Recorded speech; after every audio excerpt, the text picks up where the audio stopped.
human sacrifices, unsellable NPCs, questionable housing, and much more. Terraria has been there from quite a while. In fact, it's been 11 years since it was developed by the indie studio Logic, definitely one of the sandbox games of that year. Welcome to a scuffed review of Terraria, where I will scold you about the game that came at the same time as the first version of Minecraft. Now, I know there is certain jokes that the Terraria community might not hear you say, but there is certainly a reason for which the game I choose to review was Terraria. Now, although most sandbox games don't particularly stand out for their standalone content, it doesn't mean they cannot be competitive on this aspect, and I believe Terraria to be the prime example of this. I will attempt to deliver what makes this game different while I restrain myself from major spoilers, although I don't compromise with this. To begin with, you first are contractually obligated to customize your character. Not that you will ever see it most of the time, and customize your world. You can choose its size, the difficulty, and just like democracy, the kind of corruption you want. Then, like in reality, you spawn with an axe, a pickaxe, and a sword. I suppose I don't have to explain what that does for. Terraria, just like California, might be a bit dangerous in the day, but when it's night, you better get to your home, buddy.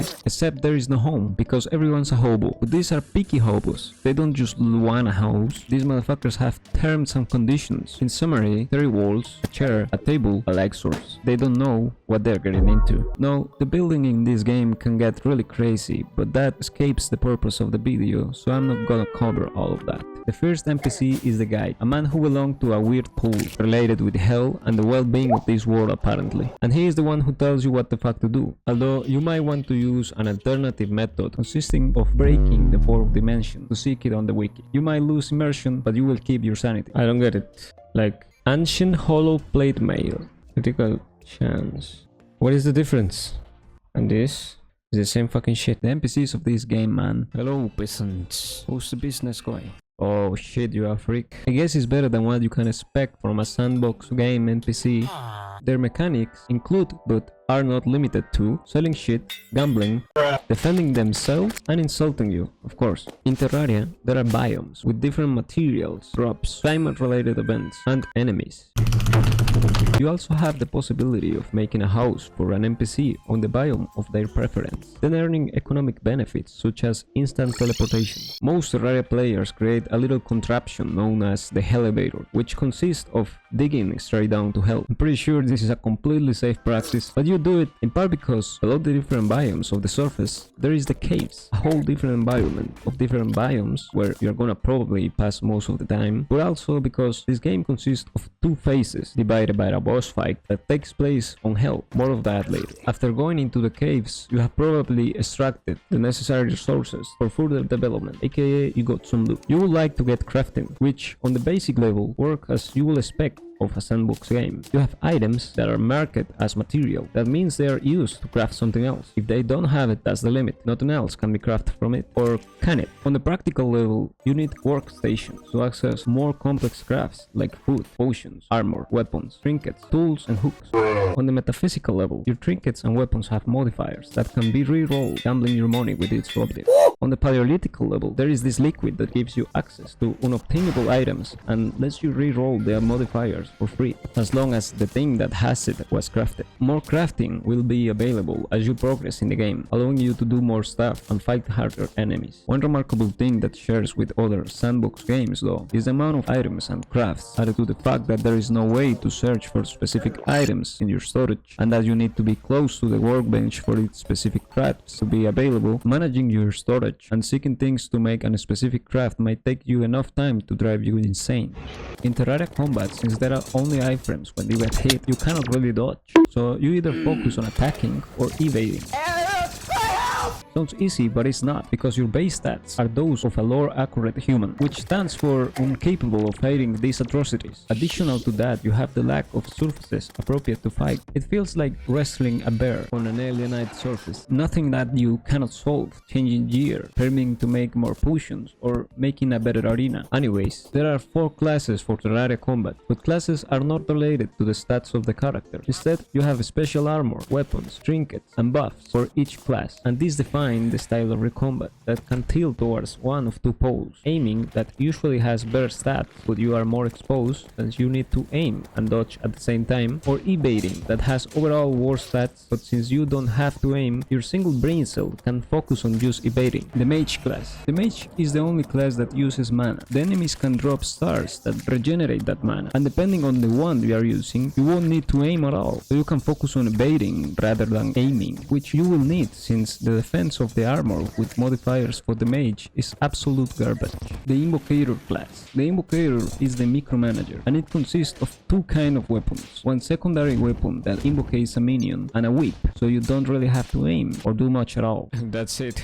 Kill it. He's killing it by himself. In fact, Invocator also works as a background class, since you can always invocate minions while not using any of the equipment for it. The armors with modifiers for the Invocator are rather bad, or most of them. The Range class. The Ranger is the only class that uses an external resource to the character, which means you are susceptible to run out of it. I need more bullets! Its weapons include bows, firearms, and special weapons. During most of the game you have to actually aim until you get access to a material that lets you craft aimbot bullets that have less damage than the other options at that point. So how much you focus on evading or aiming depends on what ammunition you use. The armors with modifiers for the ranged have usually decent defense. The Melee class. The Melee class doesn't consume anything from using it, and you will think it uses melee weapons. Wrong. Melee weapons are either swords, spears, or daggers, but I won't be deceived. These are actually antimatter railguns. Some of them really. Most of them are just normal melee weapons, and you still have to aim, so good luck with that. Thankfully, the armors with modifiers for this class are equivalent of an M1A2 Abrahams. The Thrower class does not exist, and if you think it does, good luck with that, because there are no armors, no buffs, and no hope. Events. The Call of Duty Zombies, the Left 4 Dead of the game. The events are one of the things in Terraria, and I don't intend to hate on them, but fuck that shit, man. Nah, I actually think the first time you get an event, it might be funny / challenging, but once you have got the same event multiple times, they are usually a nuisance, especially if you are doing something slightly urgent. Although it's actually good whenever it's a break from the grindy nature of the game. There are peaceful events, both including and not including events, climate related events, story related events, for a total of 19 events. These happen randomly, and you can also start them using the correct method. The bosses. Essentially, to progress through the game and complete it, you fight bosses and events, but to be able to fight them, you need to perform the correct ritual most of the time, and if the conditions are met, the boss will appear and most likely kill you. There are 8 bosses in the normal mode, 7 counting only the kind of corruption you choose, finishing with the Wall of Flesh, which can be invocated, murdering the guy on hell, or tossing a voodoo of him in the lava, thus murdering him anyways. This will invocate the boss that is quite literally a wall of flesh. There are only 3 event bosses on the normal mode that can be seen on the old one army. Once you defeat the Wall of Flesh, the world will enter hard mode, which will have more loot available, more NPCs, and every normal enemy can send you to visit the antecessors of the guide. Also, 10 more bosses are available, 9 if you don't count these. While the bosses you really have to fight to progress on the story are really only 7, I would recommend fighting also the Duke Big Fish and the Empress of Light in the day perfect. What? Since they have one of the best fights, and even the way to invocate them seems to be more interesting than clicking an object. There are also 11 event bosses from 5 different events. Every boss progression has some amount of grinding in between, making the pacing of the game more enjoyable. The dungeons. There is also a dungeon on the normal mode that is a cursed city where everyone's a skeleton. This is also where you find and rescue the mechanic, an important NPC for the lore of Terraria, the bitch. Where could this bitch be? Where is this dog? Where is this wench? For real? Fuck. And one on the hard mode, home of reptilians for some reason. Each of them has a boss. The first one you fight outside the dungeon, cursing the old man, and the second one on the last room, interacting with the altar. They are nothing crazy or definitive of the general experience of Terraria, but they are fun and again, a little break from the grindy nature of the game, in the case you are sick of mining and you will be rather dying to traps. Well, just don't touch the floor. Oh fuck. There is loot and parts of the progression that takes place on them as well, what makes it worth exploring them. Normal and hard mode. Once you have collected materials, craft all kinds of stuff, and poked all the bosses up to the wall of flesh, the game almost feels like it's closing to an end, since you have done the entire progression of what the open world can offer to you. Unlike many games that struggle to keep up the quality or variety of the content after a certain amount of time, Terraria developers really said, fuck it, let's reset the whole progression and make it a game feel like you're starting from zero, with new and significantly harder content. And at the beginning, it might be shocking, since all the year you have been grinding for is now apparently incapable of even keeping you alive against basic daytime enemies. And I don't even need to talk about the events and bosses, but it gives you a reason to keep playing. Once you enter hard mode, you are given the Pound Hammer that can destroy the corrupt or crimson altars, thus making new ores spawn on your world. And if you have seen the games that run out of content and start repeating the same over and over again, Terraria has also 3 of those called the mechanical bosses, but they are essentially the sick improved versions of the parts of Cthulhu. Aside from them and this, every boss and enemy is new content. The lore. The story of Terraria is subtle, to say the least. Subtle stands by the fact that you will hardly find any of it in the game, so I must enlighten you with my privileged knowledge. The Terraria universe is composed of an unlimited amount of planets, which are alive in their own special way, and their only purpose is to maintain balance, which really means forcing it through either the Corruption 1, the Corruption 2, or the Hollow. But the world you spawned in is different, since 500 years ago an ancient god called Cthulhu had a little too much free time, arrived at the world to destroy it for no reason whatsoever. It was then when the Dryads sacrificed most of themselves to seal Cthulhu on the dark side of the moon. This one losing its eye, skeleton, and brain on the process, which are actual bosses on the game. 500 years into the present, a religion was made about the crippled god, which tries to restore the thing with mechanic parts, which the mechanic NPC was forced to make in the dungeon. But for some reason, instead of its brain, you have this mechanic worm. There is also a lot more, like pets, NPC pets.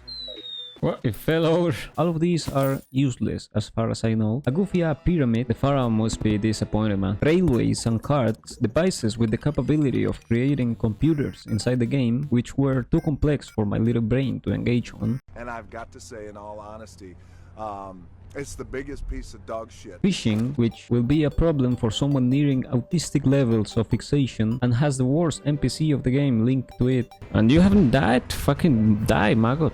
And mounts, which are really cool except for the fact that I only learned how to use them after accidentally pressing R 30 hours into the game. Hey, wait, how do I tame it?